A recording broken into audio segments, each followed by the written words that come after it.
উঠে আসলো দিনের বাছাই করা সেরা বড় খবরগুলি। এই ভিডিওতে আপনাদেরকে জানিয়ে দিচ্ছি। তার আগে চ্যানেলে প্রথম হয়ে থাকলে অবশ্যই চ্যানেল সাবস্ক্রাইব করে নিন, পাশের বেল আইকনটি বাজিয়ে দিন। আর অবশ্যই ভিডিওটিকে লাইক করবেন।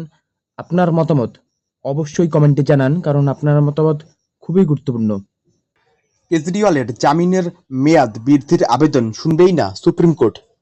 আবগারি মামলায় গ্রেপ্তার হওয়া দিল্লির মুখ্যমন্ত্রী অরবিন্দ কেজরিওয়াল এখন জামিনে মুক্ত, কিন্তু লোকসভা ভোট শেষ হলেই তাকে আবার ফিরে যেতে হবে জেলে। কারণ সুপ্রিম কোর্ট কেজরিওয়ালকে 1 জুন অর্থাৎ ভোটের শেষ দিন পর্যন্ত অন্তর্বর্তী জামিন মঞ্জুর করেছে। তবে তার জামিনের মেয়াদ বাড়ানোর আবেদন ইতিমধ্যেই করেছিলেন কেজরিওয়াল, কিন্তু তাতে লাভ হলো না আপাতত। সুপ্রিম কোর্টের রেজিস্ট্রারের তরফে জানানো হয়েছে, জামিনের জন্য নিম্ন আদালতে আবেদন করতে পারবেন অরবিন্দ কেজরিওয়াল। তবে এই আবেদনের শুনানি হবে না সুপ্রিম কোর্টে। শারীরিক অবস্থার অবনতি হয়েছে, এই কারণ দেখিয়ে আরও 7 দিন জামিনের মেয়াদ বৃদ্ধির আর্জি জানিয়েছিলেন দিল্লির মুখ্যমন্ত্রী, কিন্তু লোকসভা ভোটের নির্বাচনে তাকে জনসমক্ষেই দেখা যাচ্ছে, তাই এই আর্জিতে কোনো সাড়া দেয়নি সুপ্রিম কোর্ট। আম আদমি পার্টি অবশ্য সম্প্রতি দাবি করেছে, অরবিন্দ কেজরিওয়ালের ক্যান্সার হওয়ার ঝুঁকি প্রবল। সপ্তাহের শেষে ফের ভিজতে পারে বাংলা। গরমের অস্বস্তি অবশ্য এখনই কাটছে না। ঘূর্ণিঝড় রেমালের প্রভাব আর নেই বাংলায়। রবিবার এবং সোমবার টানা বৃষ্টি হওয়ার পর সেটাও আপাতত বন্ধ। উল্টে এক লাফে তাপমাত্রার পারদ কিছুটা বেড়েছে। তবে চলতি সপ্তাহের শেষে আবার ঝড় বৃষ্টির পূর্বাভাস দিয়ে দিল হাওয়া অফিস। শুক্রবার থেকে দক্ষিণবঙ্গের কয়েকটি জেলায় বজ্র বিদ্যুৎ সহ বৃষ্টি হতে পারে। রবিবার পর্যন্ত চলবে এই বৃষ্টিপাত। পাশাপাশি উপকূলের কয়েকটি জেলায় দমকা ঝড়ো হাওয়া বইতে পারে, যার গতিবেগ 50 কিলোমিটার প্রতি ঘন্টা হবে, এমনটাই আভাস দিয়েছে আবহাওয়া দপ্তর।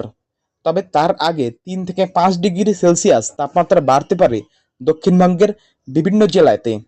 দক্ষিণবঙ্গের মতো উত্তরবঙ্গের পরিস্থিতি হবে না, কারণ সেখানে বেশ কয়েকটি জেলায় বৃষ্টি চলবে আগামী 3-4 দিন। জলপাইগুড়ি, আলিপুরদুয়ার, কোচবিহারে ভারী থেকে অতি ভারী বৃষ্টির সতর্কতা দেওয়া হয়েছে। বুধবারই দার্জিলিং, কালিম্পং সহ বাকি জেলায় ভারী বৃষ্টির সঙ্গে দমকা হাওয়ার পূর্বাভাস রয়েছে। মোদির ধ্যান নিয়ে বড় প্রশ্ন মমতার। বিধিভঙ্গের অভিযোগে কমিশনে যাচ্ছে তৃণমূল।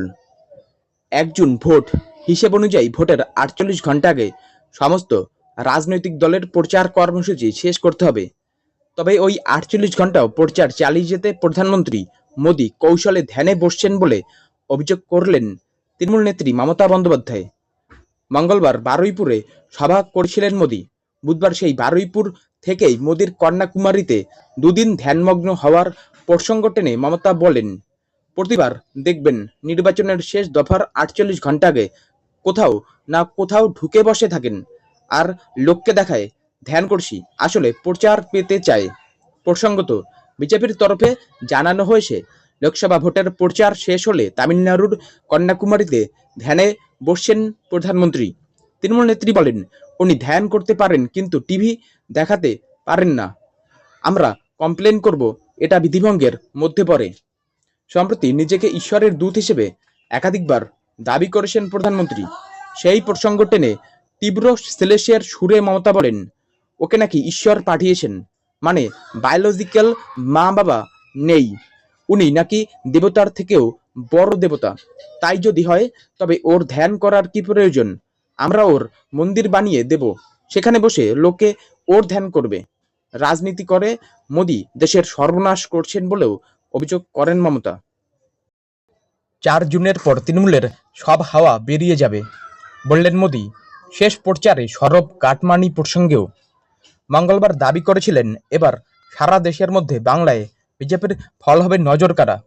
বুধবার সেই প্রসঙ্গ টেনে প্রধানমন্ত্রী নরেন্দ্র মোদীর দাবি, 4 জুনের পর তৃণমূলের সব হাওয়া বেরিয়ে যাবে। দুর্নীতি থেকে স্বজন পোষণ, সব দিক থেকে তৃণমূল সীমা ছাড়িয়েছে। এবার ভোটে বাংলার মানুষ তার জবাব দেবে।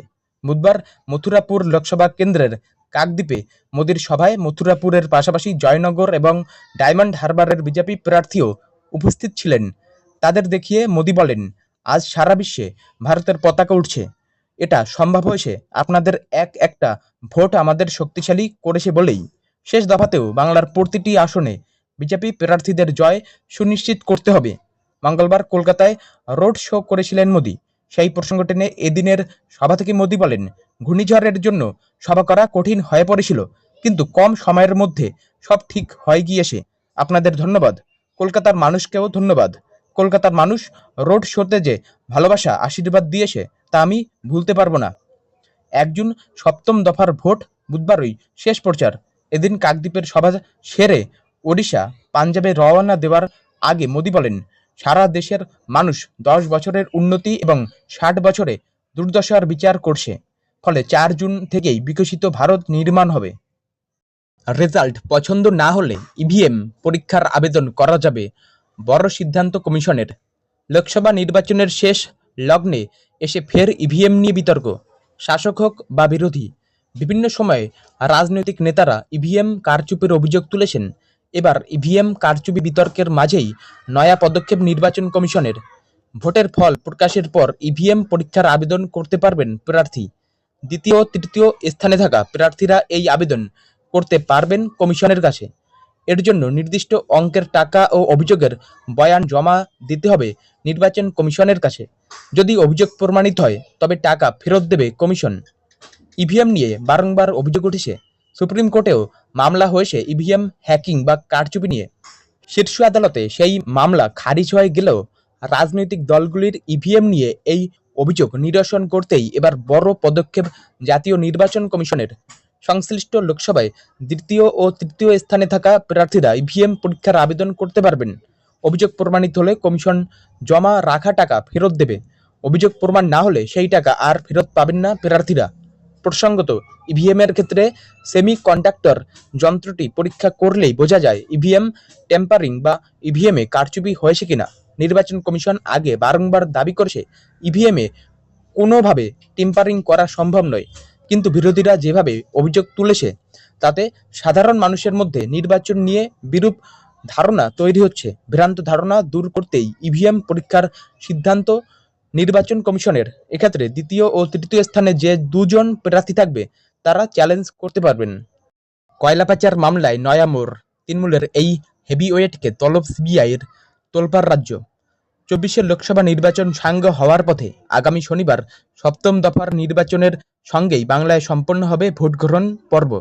আপাতত শেষ দফাকে পাখির চোখ করে ময়দানে নেমে পড়েছে প্রত্যেকটি রাজনৈতিক দলের নেতা নেত্রীরা। এর মাঝেই কয়লা পাচার মামলায় তৃণমূলের এক হেভিওয়েটকে তলব করল সিবিআই। লোকসভা ভোটের আবহে বেশ কয়েকবার সংবাদের শিরোনামে উঠে এসেছে কয়লা পাচার মামলা। আসানসোলে ভোট মেটার পরেই সেখানকার বিশেষ সিবিআই আদালতে আত্মসমর্পণ করেছেন এই মামলার অন্যতম অভিযুক্ত অনুপ মাঝি ওরফে লালা। এরপর কয়লা পাচার কাণ্ডের জল অনেক দূর গড়িয়েছে। এবার এই মামলাতেই ক্যানিং পূর্বের তৃণমূল বিধায়ক শওকত মোল্লাকে তলব করল। জানা যাচ্ছে মঙ্গলবার রাতে তৃণমূল নেতাকে নোটিশ পাঠিয়েছে কেন্দ্রীয় এজেন্সি। সিবিআইয়ের দপ্তরে ডাক পড়েছিল শওকতের, তবে তিনি সেই ডাকে সাড়া দেননি বলে খবর। রাজনৈতিক কর্মসূচির কারণ দেখিয়ে তদন্তকারী সংস্থার তলব এড়িয়ে গিয়েছেন তিনি।